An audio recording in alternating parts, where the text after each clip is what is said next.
First of all, like I said, all praises to Yahawah, Bahashem, Yahawashi.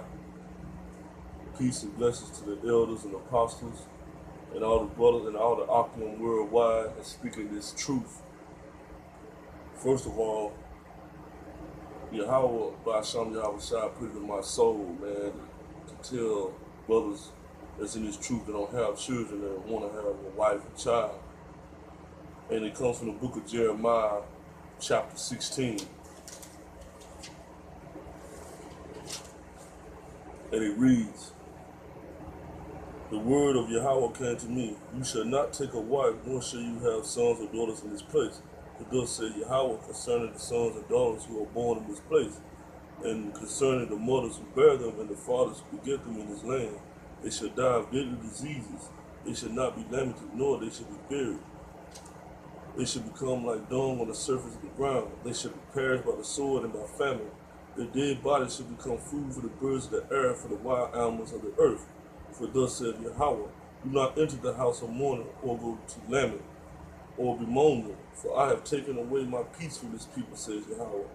My steadfast love and mercy, both great and small, shall die in this land, and they shall not be buried. No one shall lament for them. There shall be no gashing, no shaving of the head for them.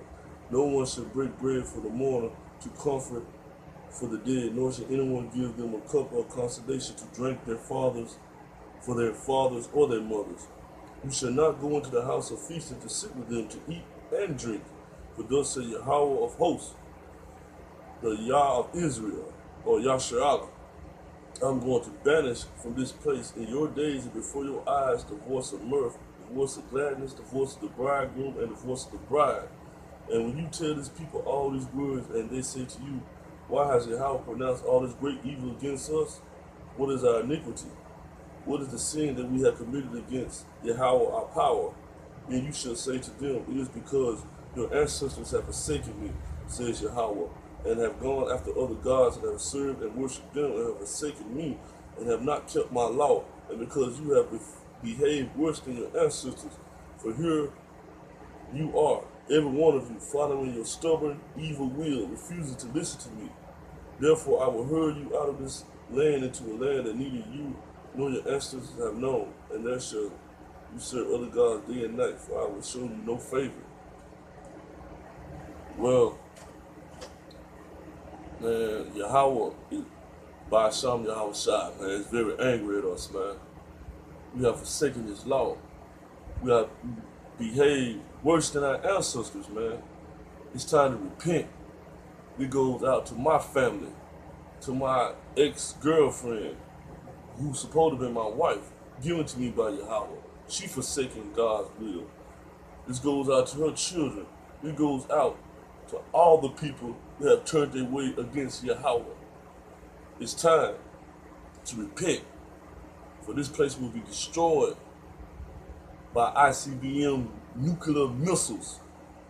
It shall rain down on this God-forsaken land and burn it with fire, as is written in the book of Revelation. This is the daughter of Babylon, the mother of all harlots. You know what I'm saying? It's time to repent. If we don't repent, the Lord will destroy this land. And 2/3 of our people are going to die. 2/3 of Israel, Judah, is going to die in this land. It's time to repent. You know, I'm not a perfect man. I try my best to follow the will of the Most High, day in and day out. You know, I'm only in the flesh. I war with the flesh daily. So you gotta do what the book of Ephesians says. Put on the whole armor of God, like it says in the book of Ephesians chapter 6. Repent, for the kingdom of the Lord thy God is at hand. For his kingdom is at hand. Repent, or we'll be damned. Shalom, my brothers. Love y'all. Peace and blessings to all the Akim, the apostles, the elders, worldwide, everywhere. Love y'all. Shalom.